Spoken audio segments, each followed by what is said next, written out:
We have only a few rounds left of the 2020 Formula One season. It's been a very juicy season for what started in July, and there was obviously flooded with uncertainty after what was going to happen.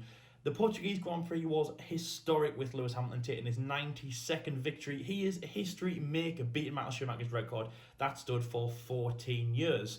In this episode of Agree or Disagree, hence the title, and of course what we are going to do, we take your guys' statements, bold, crazy, and possibly about the Portuguese Grand Prix, and we take them and we decide, do we agree, disagree, and of course tell you why. It was a big race in Portugal, and of course a lot of those statements are about that. We have picked 4 of the best ones, and let's get into it in again what is a very long-standing series on our channel, and one that I and Jordan absolutely love. I am back again for another episode. Of course I was not here last weekend, but here I am again to tackle 4 of your guys' opinions. So to kick us off, Jordan, what is our first opinion for this week's episode of Agree or Disagree? Well, the first one comes in from San Terry over on Twitter, and he says, again, what you said there before about the Portuguese Grand Prix, this is something that referenced that. He says, Kimi's first lap was better than Senna's first lap in Donington 1993. Senna's first lap in Donington 93 is very, very iconic, but was Kimi's better? To that, I'm actually going to say agree. I'm gonna sit on the fence, and I'm gonna tell you why. But to start with, I'm just gonna say disagree. Now, firstly of all, yes, Ayrton Senna's start, well, I think, what was it, from 5th to 1st within the first half a lap was just Senna in a nutshell. I think I remember Jeremy Clarkson quoting that on when he was talking about Ayrton Senna in their own like anniversary documentary thing that they did back in 2010. And once I heard about that, it was like, wow, that was, you know, Ayrton Senna in the wet, the rain master, one of the best guys to ever race in the rain.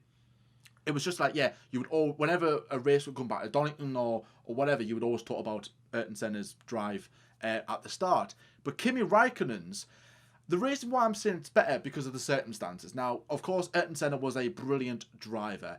And at the time, McLaren weren't that competitive. I mean, they were on a bit of a downslope. They weren't as good as what they were. Williams had taken over at this point. And despite McLaren being on lack of power, I think they had Ford power in 93? Because I think Honda withdrew in 91 and 92. Then they had Ford power for 93. Then Peugeot for 94, I believe, which was just like, what the hell was going on back then? And we thought McLaren and Honda was bad. You know, McLaren weren't like, they were still a front-running team, but they weren't as dominant as what they were. And Williams were the team to take over, and, you know, Ayrton Senna wanted to be there. And, you know, it was still quite good as to what he did, and he had a good machinery. Kimi Raikkonen, on the other hand, you know, he's 41-year-old, so you think he would have lost a bit of speed by now, maybe some reactions, maybe some of his skill. And in an Alfa Romeo that is very underpowered, it's not the best car on the grid, and you've got ahead of him the likes of Red Bull, Ferrari, McLaren, Renault, AlphaTauri, probably, you know, better teams. And he went from, what was it, 16th to 6th in the first lap. I mean, all right, you had your incidents between Perez and Verstappen, of course you did, and then you had, like, you know, your other collisions as well, and other people going wide, but still though, everyone else was going off left, right, and centre. Kimi kept it together. I'm sure he went down to 17th as well. I'm sure he dropped down to 17th once the lights had went out. He just started overtaking folk. I mean, if you haven't seen that, the first lap, go back and watch it. It is absolutely brilliant. I mean, if Verstappen had done that, we would have been talking about this for years and years and years. You know, Kimi Raikkonen does it. He's seen as a guy who's past his time. He's seen as a guy who should, you know, hang up his helmet, call it a day, and just go off into the sunset, which I've been saying for like 5 years now at least. I'm not the only one.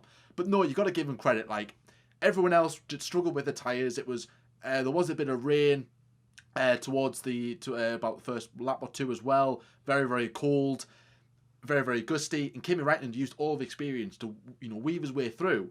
And when just that image of what the cars coming down, I think I've been towards like turns 9 or 10. I was like, I'm sure that was an Alfa Romeo in P6. Who's that? When the timing screens had come up, it was Kimi Raikkonen. Wow, it was just incredible. I mean, I was more focused on Carlos Sainz taking Valtteri Bottas or Lewis Hamilton, I think it was at the start. And I was like, yes, please, here we go again. But no, Kimi Raikkonen, because of the circumstances, because of the car he was in, because of how dominant the other cars are, and how underpowered the Ferrari is as well, I think for me, and of course he did gain more positions, even though Senna's might be more iconic. I think for me, because of that skill and everything else put into it, for me, Kimi Räikkönen was better than Ayrton Senna's. Lyle, you said disagree to this. Me and you like Ayrton Senna as well. He was a brilliant driver. But yeah, what's your reasons why you disagree with that? Well, again, I mean, both those drivers were very, very iconic for sure. Ayrton Senna. I think it was 6 players actually. The Williams trying to box him in that race, of course, the home race, or Williams, and of course Nigel Mansell. Also, brilliant lap by him. The cars and machinery around there were not very good. Obviously, the McLaren car, yes, lacking pace. Again, in terms of what they had lined up then, I think it was the active suspension that they didn't have. Of course, Williams had that in that year, had adopted that in 1993. It wasn't the best car for Ayrton Senna to be driving. And of course, yes, he was, 3-time world champion at that point as well, of course. We expected some good things out of there. I think the conditions were changing, and it was absolutely incredible to see that. It was fighting for the lead as well. So of course, it was fighting against harder drivers such as Alain Prost, who hadn't, they weren't like the midfield drivers. In that way, I think, Ayrton's was an incredible drive, and obviously Donington was one of the best races, not just for him, but for, motorsport fans to think back. I think when I remember a few years ago when I was working in Silverstone, we had a bit of a poll in our campsite, about what was the best British race to see. Obviously, a lot of people said Silverstone 2008. Well, I say Silverstone, a lot of them were Silverstone. Yeah. A lot of them said Silverstone, British Grand Prix 2008. Of course, Lewis Hamilton's first win in the wet. But a lot of people said Donington Park in 1993 because it was so iconic, and of course at the end you've got that absolutely incredible, cry-worthy moment of obviously Ayrton Senna getting a taxi ride off Nigel Mansell. Of course that was a very historic. But Kimi's was amazing. He said that he didn't really get what everyone else was doing. It just seemed like he had this proper VTEC off the line, and he just absolutely sped off the line really, really fast. The reaction times in the race reaction, I said that obviously Bottas, Sainz had great reactions, which of course they did. Bottas jumped Hamilton, and of course Sainz jumped Bottas and Hamilton to get into the lead. Obviously we'll be getting into that in a little bit, but I should have said Kimi, incredible reactions, and like Jordan said there, I did not really even get why Kimi was in this position. I had to look at the qualifying results again. I was like, where the hell did he qualify? And I was like, oh my god, that far back. I thought at least if he qualified in 6th and then finished 6th, it would have been like, oh, that's good. But he obviously qualified, so far back, 16th, and it was absolutely incredible to make up those positions. It really was good. The pace that he had was good. But, Gio finished quite, a bit near the back. He had the first lap. I think he was around 15, something like that. Yeah. You can't, that's not Ferrari power. That's not down to the Alfa Romeo car. Kimi really, he's shown his 2007 Ferrari World Championship winning persona. He showed his 2012 Lotus Renault Abu Dhabi winning mentality of, leave me alone, I know what I'm doing. He showed his 2013 Australia win. It was absolutely incredible for Kimi. It really, really was. I wouldn't say it was the best lap, but the reason why I was on the fence there, Jordan, was the fact that I'm going to say it was equal to. I think it was very much equal to, and yes, we'll never look back at this in 10, 15, 20 years time when Kimi's most likely still racing.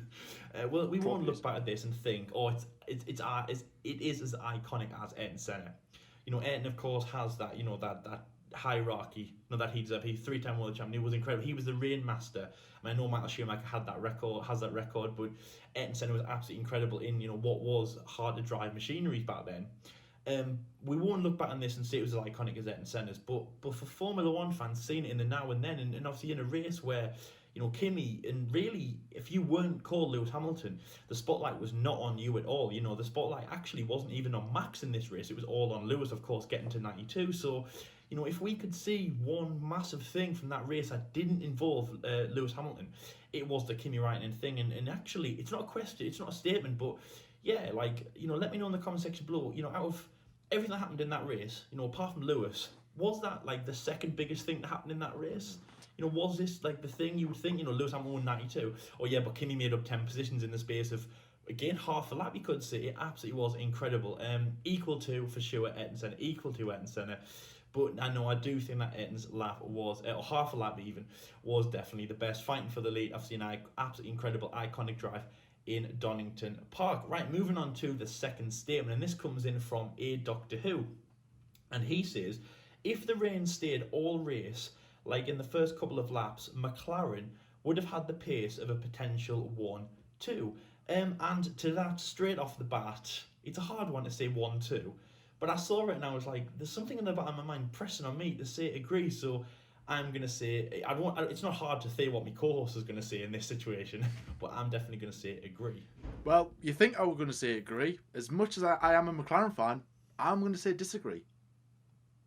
Wow, that is obviously, I'm shocked. Right, okay, so obviously you had Mercedes. Obviously they were gunning for it. Lewis Hamilton falls to third after the first lap, but obviously gets a 25-second bonus over his teammate when he crosses the line. Lap 66 to, of course, become the 92nd victor in his Formula 1 career.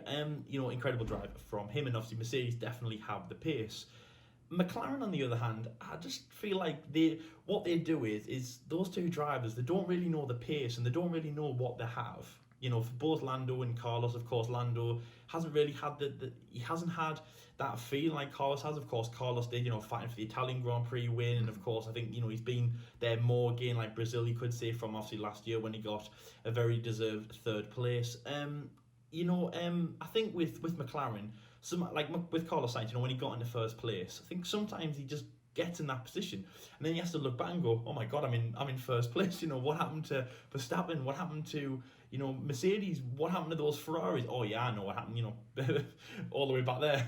And I don't think they really know how good they're actually doing till they get in that position. Carlos, incredible performance by him, great start, great reactions, of course, to read the collision between Perez and Verstappen, which, yes, it did open the door for him, but it still was the pace of the McLaren, that Renault power unit still holding well for McLaren, definitely a new era for them. Carlos, great performance in that car, and to stay in the lead, I definitely do think that the rain would have helped him. The reason is because some drivers suit the wet, some drivers don't, and I feel like with Carlos Sainz, that would have definitely helped him. I think as soon as he heard that on the radio and they said, rain had turned 3, he would have gone for it.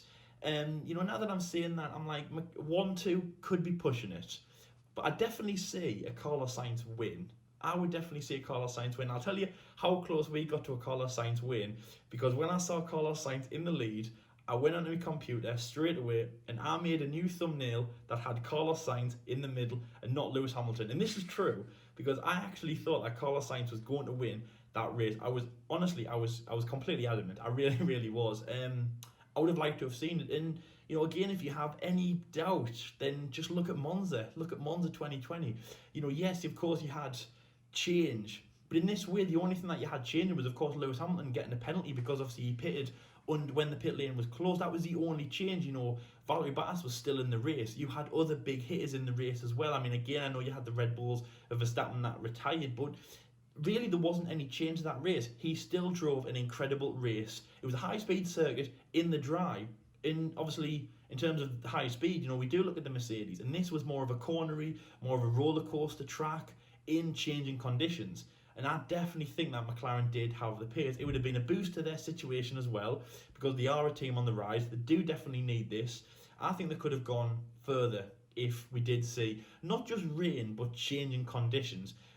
Just because I think they are very skilled drivers, Lando and Carlos. And I think we could have seen, I don't know about Lando being in second, that might have been a push to say, but I definitely think we could have seen a Carlos Sainz win. And I know that Jordan would have liked to have seen that, even though we did say disagree. And I think a lot of people, including me, would have liked to have seen that.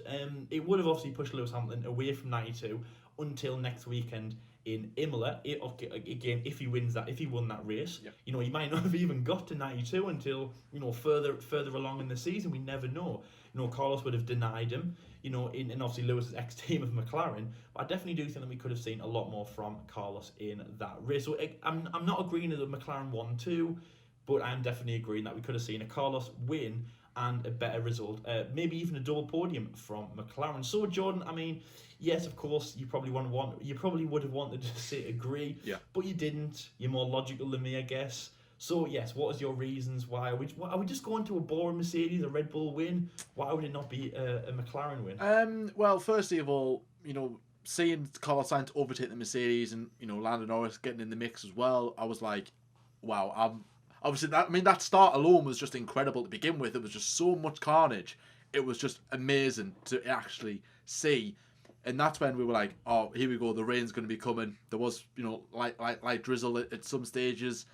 Cars were all over the place. They couldn't get temperatures into their tyres. The Mercedes was struggling. I was like, oh, hey, this race is going to be a really good one. But once the rain had passed, the rain had gone away from the circuit, temperature kicked in, and you could just clearly see who was where. But if the rain had stayed, let's say the rain had come, then obviously all the cars would have dived into the pits. Would have McLaren, stayed in that position? I really don't know. They would have had the Mercedes to be in contention, because even though we haven't had a properly rainy race this season, I'd still imagine that Mercedes would still be strong, and so would the Red Bulls, because we spoke about drivers in the wets in the last agree or disagree between with me and Ben, and we were saying how good Hamilton was, and how good Hamilton is, and how good Verstappen is, and because of them, and probably as well Bottas having the good car, I would imagine. I mean, I think we could have had at least one McLaren on the podium. I think that wouldn't have been unrealistic. But having a 1-2, I think something else would have had to happen, like a Mercedes retirement, or even a Red Bull retirement, or a couple of them spinning, because you would have had one of the Ferraris in contention as well, possibly. But even still, like when it rains, anything's to play for. I think having a 1-2, I think is a bit of a stretch. I mean, one car on the podium, absolutely. But when you've got Hamilton on the form that he's on, with the car that he's got, and how good he is in the wet, and same with Verstappen, I think it could have been a Hamilton win and a Verstappen P2. It could even been a Verstappen win and a Hamilton P2, possibly a Norris or a Carlos Sainz in P3. That could have been the order, and that would have been really interesting. But as much as I would have loved to seen a McLaren 1-2 in the wets, I just don't think it would have happened. But hey, one can dream, can't he? One can dream. So let's move on to the next opinion, and it comes in from Sam O'Gara. On about Lance Stroll for this one, who is obviously hot topic this week. He says Lance Stroll has the potential to be a top driver. His karting and junior record is absolutely incredible, and he was rushed into F1. He's finally matured, and if Aston Martin improve, he could even get a title. Ooh, wow, that was well good, Sam O'Gara.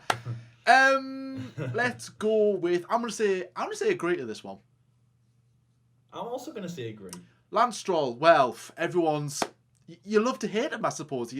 Some people, he's like Marmite, isn't he? He's like Marmite. Some people love him, and some people hate him. When Lance Stroll first came into Formula 1, yes, he was titled as this guy with a lot of money behind him. He was very young. He was 18 when he first joined Formula 1. How do you know this, Jordan? Because he races with that number 18. That's why he chose the number. Never mind. That's how you always know how old Lance Stroll was when he entered Formula 1. He was 18 years old. Anyways, and he didn't get off to a good start in a Williams that was underperforming. He was up against Felipe Massa, a very well experienced driver. Was he going to beat him? Possibly not. I'll admit I didn't know a lot about Lance Stroll. I wasn't big in the junior categories back then, so I didn't know a lot about him. And like everybody else, and how the media portrayed him, and how public his dad was in the media as well when he came into Formula 1, he was just seen as this guy with money and bought himself a Formula 1 seat. And we were all like, oh, this is ridiculous. You had other drivers in the mix as well who could have had a seat but didn't. And it was all a bit, argy-bargy. And then when you come to think about it, that's Formula 1 has always been like that, and it always will be like that. And as Lance Stroll went on, yes, 2017, 2018, he didn't have a good car, didn't he not? And you couldn't really say that, all right, he had a bad performance. You couldn't say he was a bad driver then because he had a bad car. And then in 19... when he transferred over to Racing Point, again, it was still a bit... he was average, but it was up against Sergio Perez. And again, you were like, Perez, very well experienced driver, very quick driver. Again, Stroll needs to improve his qualifying, but also he gained more positions on the open lap more than anybody else in the field. So his racecraft, or his race start, was pretty good. He did score a handful of points. His racecraft was quite good. And his junior record, when I found out, was pretty impressive. He did win a couple of titles as well. I can't tell you how much, and he was a part of the Ferrari Academy as well. So he had the skill, of course he did. Otherwise, because money can't buy you talent, it can't. So obviously Lance Stroll had to earn his way through the ranks, but nevertheless he ended up in Formula 1. Was he drafted in too early? Yes, he was. Maybe that's why he got off to a bit of a slow start. But this season, I've said this before, I think he's one of the in contention with driver of the season. All right, he's not going through a bit of a good spell at the moment. He had 2 DNFs in the past 2 races. Then obviously he had that. He wasn't in contention with the Eiffel Grand Prix. He withdrew from that because of COVID, as it was discovered afterwards.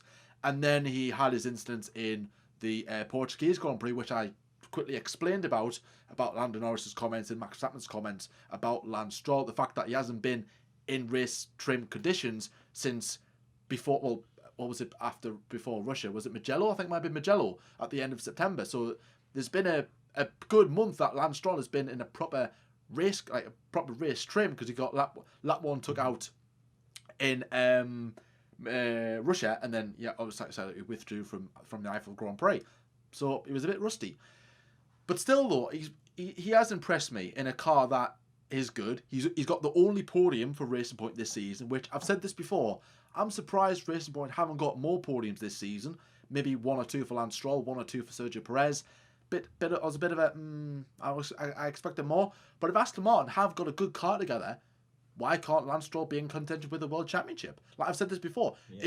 If I said to you back in 2006, 2007, Jenson Button's going to be world champion in a couple of years' time, whatever. He's at the back doing whatever. But he was in the right position at the right time. He had a really good car up against a really good driver in Rubens Barrichello. He's no pushover.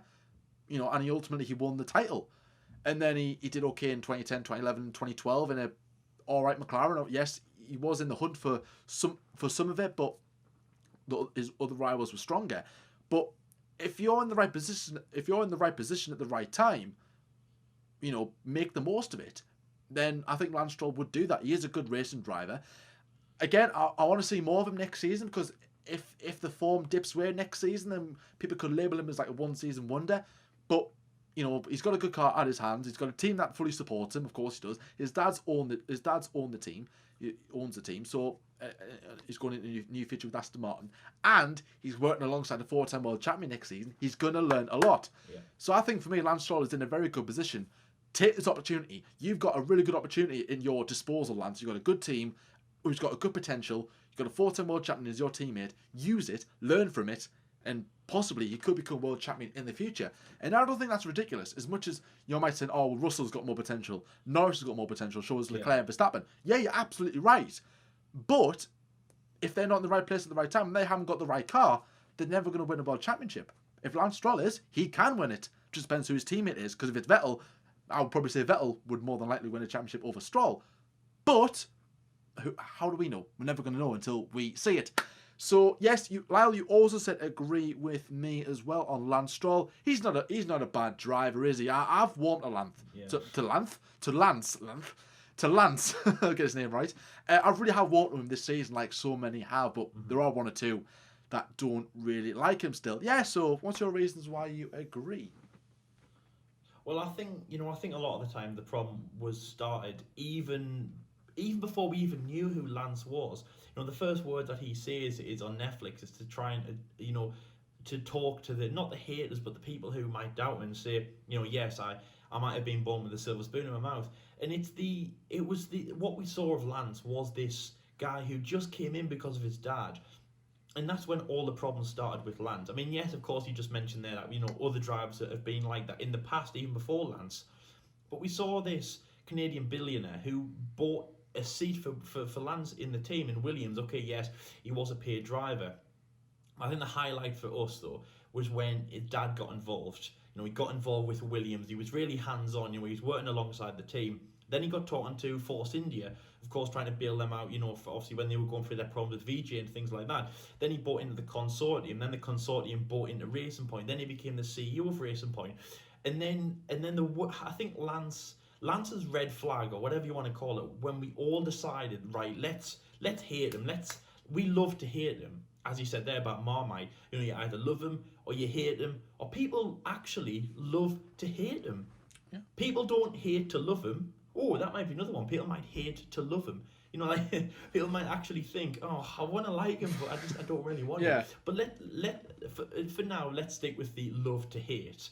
As soon as he did that, just cast your mind back to 2018, Esteban Ocon The Canadian consortium is bought up with Lawrence Stroll heading up the consortium. They're going to buy out Racing Point, which means that he is going to become the CEO in the acting kind of team principal voice at the team. Of course, before Otmar Safnauer came in to take the reins, you had Checo Perez and you had Esteban Ocon. And Esteban wasn't a bad driver, and Checo wasn't a bad driver. They had collisions because they were basically fighting a lot to prove to each other, I need the seat. And of course, that led to a little bit of problems, crashing in Singapore, which I saw. And maybe even the crash between Ocon and Verstappen happened because Ocon was just so stressed about what was going to happen. A decision came around that one of them would be staying, one of them would be leaving. Well, why is one of them staying and one of them leaving? Why don't we just sign them both for next year? Because my son, Lance Stroll, is going to be taking the seat. It didn't matter how good Lance Stroll was at this point. It didn't matter about anything else. The only thing we saw from the headlines was, whatever his first name is, Stroll, signs. It didn't even matter what his name was, his son. Stroll gets his son into the team. And that's all we saw. And that's why people just decided not to like Lance. They might not have liked him at Williams. People might have given him, people might have given him the benefit of the doubt, thinking, okay, well, he paid for your seat. Other people have in the past. But remember, Williams were actually in financial trouble, after 2016. That's only when Sergei Sorokin left, and of course a big chunk of his Russian money went, which it went unseen. That's when people saw that Lance Stroll brought a lot of money into the team. But in 2000, when Lawrence Stroll went into Force India / Racing Point and brought in his son, we didn't care about how good Lance Stroll was. We didn't care about the potential. We didn't care about anything else, about what Lance Stroll could bring to the team, his youth and his enthusiasm, and of course what he'd done in the junior ranks. We saw a paid driver going in there because of his dad. Now, of course, dads all around the world want, of course, get the best things for the sons. Christmas, you can get spoiled, you can get a brand new Xbox. When you'll whatever your dad can get you, he'll get you. Love. It does equate to getting them the best for their career, for their future. But in this case, Lawrence Stroll wanted to provide the best for his son. He wanted to get him to Formula One. And before I go into the other side of what he was thinking about, the first thing is that you're thinking, well, there we go. Money-rich Stroll has bought his team. Has bought his son a team. He has bought Racing Point for Lance Stroll. And yes, of course, Sergio Perez will be taking that seat, but he's bought it for Lance Stroll. Lance Stroll then came into the car, and we just thought, oh my God, this is it's painful to watch. The owner of Racing Point is decent in Lawrence Stroll, but the driver in the seat is young Stroll, his son. It's like kind of a, you drive your heart out, Sergio, but you just do whatever you want, Lance, because we support you. You're my son. You can't disappoint me. That's all. That's what we saw. And I think that's when we started to just dislike Stroll even more and more and more. And he had to prove to the haters that, this wasn't his reputation. And it definitely wasn't. He's much better than that. He's much better than what his dad was trying to give him. He's much better than all of the hate that he deserves. Lawrence is a businessman. Of course, he was not going to bring Lance Stroll in just because he's his son. He invests in Lance, and he gives Lance these opportunities because he firstly thought he could do it because he believed that Lance could get there. And secondly, he has got there. Lance Stroll has got there. And that's why he's staying at Force India for obviously the 2 seasons that he has. And that's why he's staying for next year alongside Sebastian Vettel. They have Seb on board. It's easy to think that they get another driver, either as good as Seb or as upcoming as Seb, or maybe a better reputation. They could get any of the hot shots from Formula 2. Schwartzman, Schumacher. Their reputation is through the roof. They could get Nico Hulkenberg, the super sub. Everyone loves to talk about him at the moment. Everyone wants him in their car. He is hot property. He is hotter than any TikTok stars out there right now. He is the man you want. Even if you're a man yourself, you want Nico Hulkenberg. You want Nico Hulkenberg to be you. And if you need to go somewhere for a week, Nico Hulkenberg can take your place. Whether if you work at McDonald's or you're about to get married, Nico can sub in for you. Actually, Jordan, I can't make next week, so better get Nico Hulkenberg on the blower. I will do. Yes, I've got his number, so I'll give him a ring. Maybe there's 2 Nico. Well, if Jordan's not available as well, maybe you can get 2 Nico Hulkenbergs in. I've heard that he is quite flexible in this way. Anyways, yeah, so I've completely lost my train of thought. We were talking about Nico Hulkenberg there. Yes, anyway, so Lance Stroll, he works. He's a good driver, and that's why Lawrence Stroll believes in him. And it's not about being his son. He's lined up against a 4-time world champion next year. Lawrence would never put him in that position if he didn't think Lance was a good driver. And he thinks he's a better driver than Sergio Perez. And again, through all these boundaries, for all these barriers, that's why people don't like Lance Stroll, because we're seeing his dad do things. He believes in him and he sees the logic behind him. All Formula One fans see, or certain Formula One fans see, is the nepotism of, I'm giving him everything because he's my son. I'm giving him the drive over Sergio Perez because he's my son. I'm giving him this, I'm giving him that, I'm giving him the other. And it doesn't work like that. And I feel like, we can see through that. A lot of fans can see through that. Some fans can't. And also just one last thing as well before we move on. The Portuguese Grand Prix, Lance Stroll, of course, had a few problems. Black and white flag, reprimand, penalties, collision as well. The reason why he wasn't driving the best of his ability, and of course it hasn't come out through that, but of course remember he did test positive for COVID-19. He sat out the Eiffel Grand Prix only because he was feeling unwell. It was confirmed a few days after the Eiffel Grand Prix that he had tested positive for the virus, of course, which had been around racing point before that. Of course, you remember Sergio Perez tested positive back at the British Grand Prix, for the 2 British Grand Prix, of course, the British Grand Prix and the 70-year anniversary Grand Prix, both at Silverstone. So Lance Stroll was quarantined, flying into Portugal on his own. He then went ahead with the race, which, by the way, we all thought, or I thought even, that he wouldn't have done that. That's why, of course, Mr. Super Sub Nico Hulkenberg was around, because we thought Nico would be taking the seat for Lance. Lance did do the race, and again, it's not confirmed, and this isn't an excuse or whatever, but you just got to take that into consideration. I think we all have to step back and say this could be a factor of why we didn't get 100% Lance, why he might not have given us the best performance on Sunday, which, of course, if that is the case, then we all have to step back and go, fair enough. And this whole point we got was completely ridiculous to talk about, because Lance is fine. It's just one bad performance. Can't label him as this if this was the case. That's one thing to obviously think about. Again, it hasn't been confirmed if this is why he did it, but obviously to drive the race, even testing positive, was of course a massive thing for him. Something that obviously I didn't think he would be doing. I did think Nico Hulkenberg would be taking the seat. Anyways, let's move on after Lance. So let's move on to the final statement. And again, we've always got to get a good one to finish on. That Lance Stroll was incredible, but I don't think this one beats it. But I feel like it's hotter topic, it's hotter news, and this guy's name might not be in the statement, but I know we all know who it is about. It comes in from Josh Potts, and yes, Josh was the name, not Joe.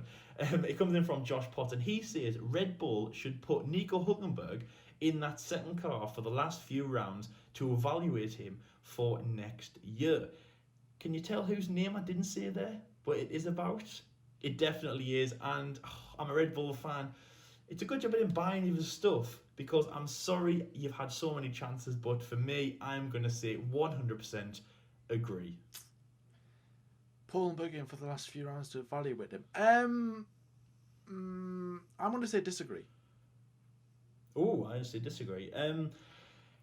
Obviously, we didn't say his name, but we all know it's Alex Albon. The man who... So, firstly, when I was watching the race, and I made note of it, and of course I mentioned it in the race reaction, he was lapped by his teammate. Oh my God. Austria 2019 is screaming around, just remember when Danny Kvyat crashed into Seb, and it was 2010 or whatever, It was Austria 2019 again, Pierre Gasly. Remember, Pierre was lapped by his teammate, and that's when we all called for Pierre's head. Well, let's call for Alex's head, or let's not. Or maybe some of us are. I'm not, but maybe some of us should be. Or maybe that's happening, maybe that's not. I just saw when this happened. Of course, Max didn't win the race, but he did have a high finish. If Max won the race, of course, it would have looked a lot worse. It would have looked like Austria 2019. But remember when that race went about, we all kicked off. We all said, how the hell is Max in the same car as Pierre?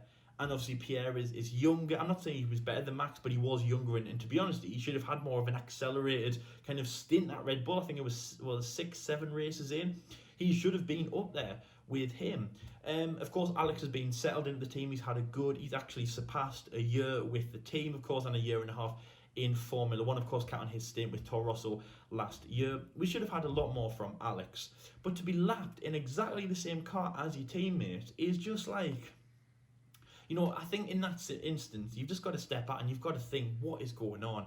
We all know the stories of what, if you've seen the documentary from Senna, you'll all know that in 1985 in Estoril, again another race in Portugal, Ayrton Senna lapped his teammate in that race. Of course, his teammate who was actually in second position in a Lotus. So, of course, it does happen. And, of course, in that race, I don't know if anyone was calling for Senna's teammate's head.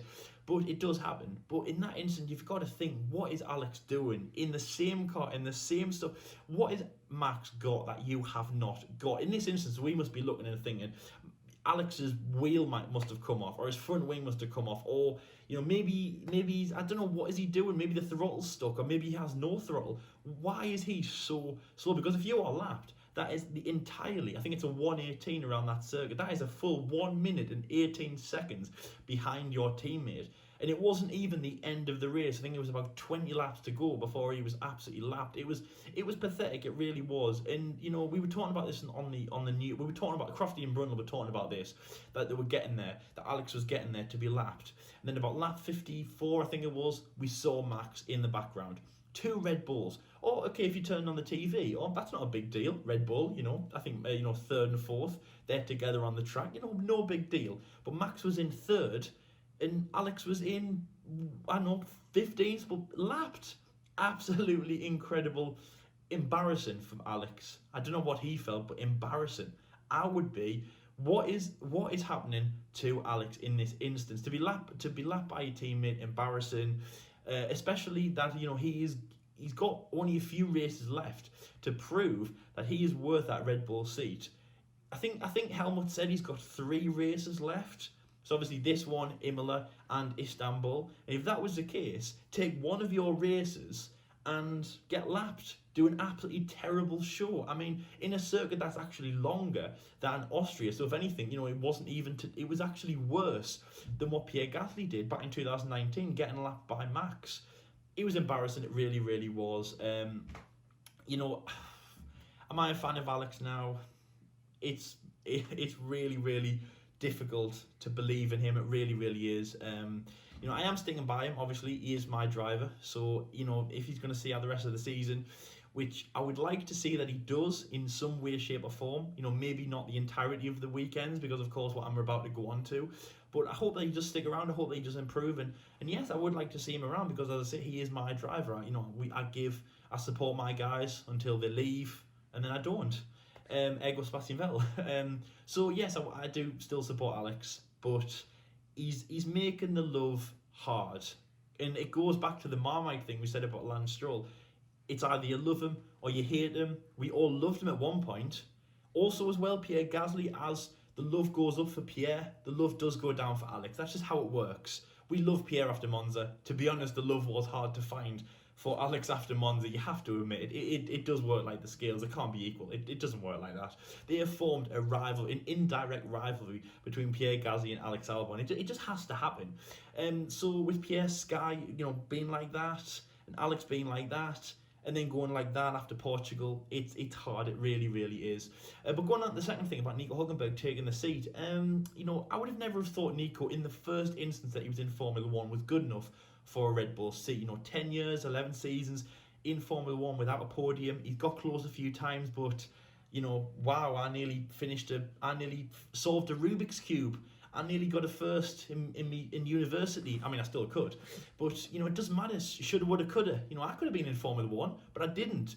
I nearly got a podium, but I didn't. You can't live by that, Nico Hulkenberg.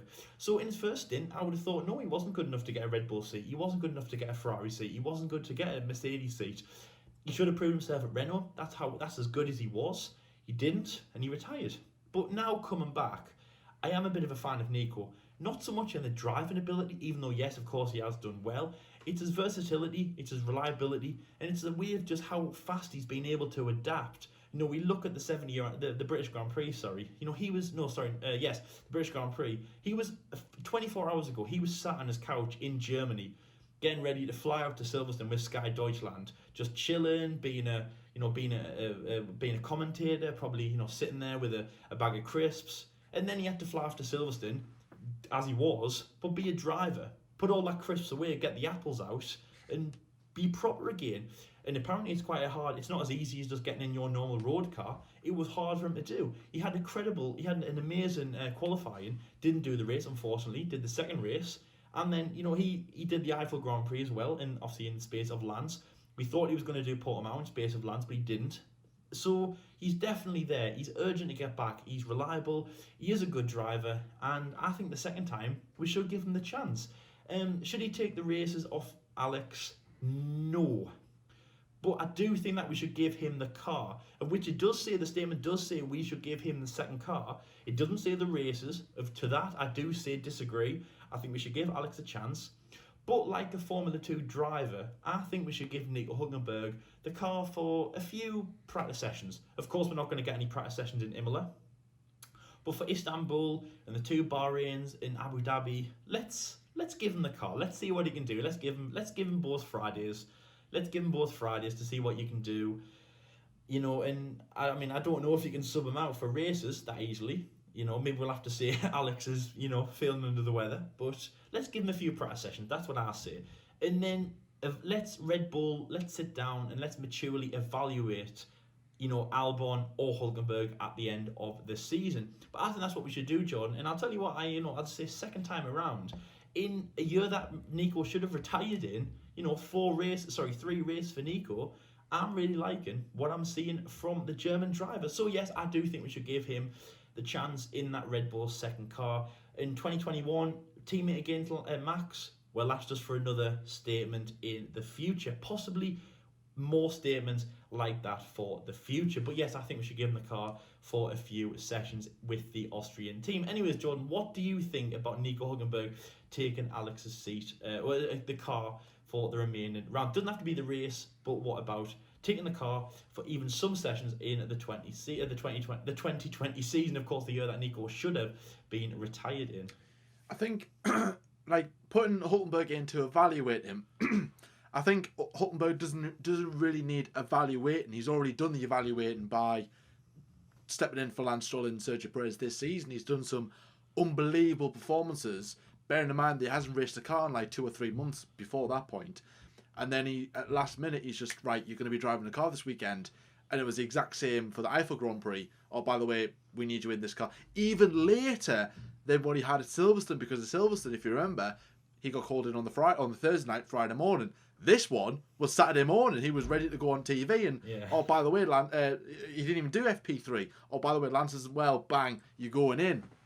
So it was like, oh, Jesus Christ, wow. So, and it was just mad how it all worked. And obviously he qualified at the back of the grid, which was understandable. But then he finished in P8 in the race. Wow, that's incredible. What the hell? Why was that? He had a really good car. He's got a good car at his disposal. In Hulkenberg, in a Red Bull, I want to see what he can do. I believe Albon has lost his seat. I do think, unless Albon pulls out some unbelievable performances between now and the end of the year, and I'm talking beating Max, or even on the same level as Max, winning races. Unless he's doing that, he ain't keeping his seat. Who's getting that seat? It's either Perez or Hulkenberg. I'm steering more towards Hulkenberg, because I think Perez is either going to Haas, or he's either going to Williams, or he could be going elsewhere. I really don't know. Even he could be going Red Bull, but from what I'm hearing, I'm leaning more towards Nico Hulkenberg. Hulkenberg is a good driver. We know this. He is quick. He just hasn't had the right car at his disposal. But in saying that, he has had some chances to finish on the podium, and even one opportunity to win the race, which was in Brazil 2012. And ultimately, it was down to either his mistake or he got caught up in something, and he wasn't able to finish on the podium that particular day. His teammate, on the other hand, Sergio Perez, has had a handful of podiums with cars equal, probably even worse than what Hulkenberg had in his tenure in Formula 1. But I think Hulkenberg, he deserves a seat at Red Bull, as does Sergio Perez. So it's really a battle of them two, really. Yeah. If you look at it as okay, Gasly went at Red Bull, failed. Albon's went at Red Bull, failed. 2 drivers failing. It sounds a bit funny. Don't get me wrong, Gasly's not a bad driver. He's proven that at the moment. Albon, he's not a bad driver neither, but getting him in hot for half a year straight into a Red Bull, was he that good? I doubt it. There was probably other drivers they could have picked from, but you know what Red Bull are like? They're very stubborn, they're very arrogant, they want to keep with their driver pool, and ultimately it's probably cost them dear, probably cost them a couple of positions. They've got P2 in the back, they don't need anything. You know, Racing Point, Ferrari, McLaren, no one's going to catch them for P2. They've got P2 in the bag. Like I said, the best position since 2016. You know, down to Max Verstappen mainly. You know, Albon has contributed a little bit. Albon's not ready for that seat. He needs to go back down to AlphaTauri alongside Pierre Gasly. It makes perfect sense. There is talk of Gasly being there next season at AlphaTauri. Harman Marcus more or less confirmed this. Who's going to be alongside him? It's either going to be Albon or Tsunoda.